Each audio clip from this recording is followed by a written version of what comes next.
तो आज बात करते हैं साउथ की एक नई नवेली मास एंटरटेनर फिल्म मास जथारा की। इस फिल्म में रवि तेजा एक बार फिर अपने जाने पहचाने फुल ऑन एनर्जी वाले अंदाज में लौटे हैं। तो सवाल ये है कि क्या उनका ये एक्शन अवतार इस फिल्म को देखने लायक बनाता है। चलिए इसी का पता लगाते हैं। देखिए, इस एक लाइन में ही पूरी फिल्म का सार छिपा है। फिल्म पूरी तरह रवि तेजा के कंधों पर टिकी हुई है। मतलब साफ है, ये एक वन मैन शो है और वो मैन कोई और नहीं बल्कि खुद रवि तेजा है। तो चलिए सबसे पहले फिल्म की बुनियाद की बात करते हैं, यानी कि इसकी कहानी कैसी है और उसमें रवि तेजा का दम कितना नजर आता है। तो देखिए, कहानी है लक्ष्मण भेरी की, जो एक रेलवे पुलिस ऑफिसर हैं। किरदार निभा रहे हैं रवि तेजा। अब उनकी पोस्टिंग होती है एक ऐसे इलाके में जहां एक बहुत बड़ा ड्रग नेटवर्क चल रहा है, और ये सारा मामला एक लोकल आदिवासी मेले यानी जथारा के इर्द गिर्द घूमता है। तो फिल्म इसी बात पर है कि कैसे एक अकेला ईमानदार ऑफिसर इस पूरे माफिया और सिस्टम से भिड़ जाता है।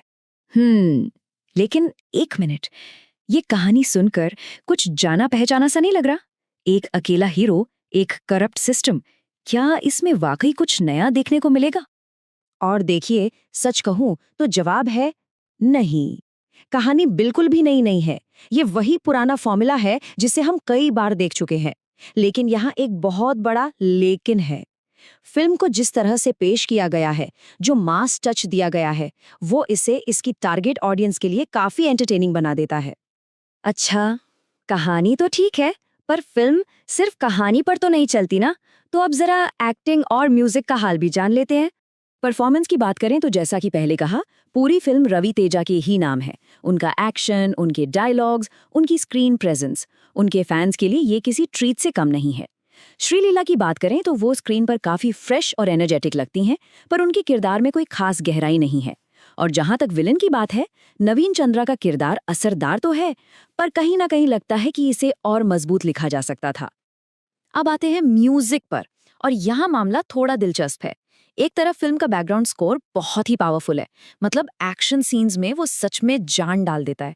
लेकिन दूसरी तरफ फिल्म के गाने बहुत ही एवरेज हैं, ऐसे कि आप थिएटर से बाहर निकलेंगे और शायद एक भी गाना याद नहीं रहेगा।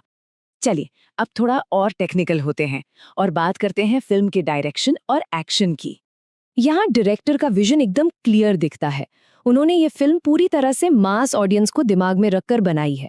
एक्शन सीन्स बहुत अच्छे से कोरियोग्राफ किए गए हैं, और वो जो जथारा के सीन है ना, वो देखने में वाकई काफी शानदार लगते हैं। विजुअली फिल्म काफी मजबूत है, पर हर चीज परफेक्ट तो नहीं होती है ना। फिल्म के साथ एक दिक्कत यह है कि इसका दूसरा हाफ थोड़ा खिंचा हुआ और धीमा लगने लगता है।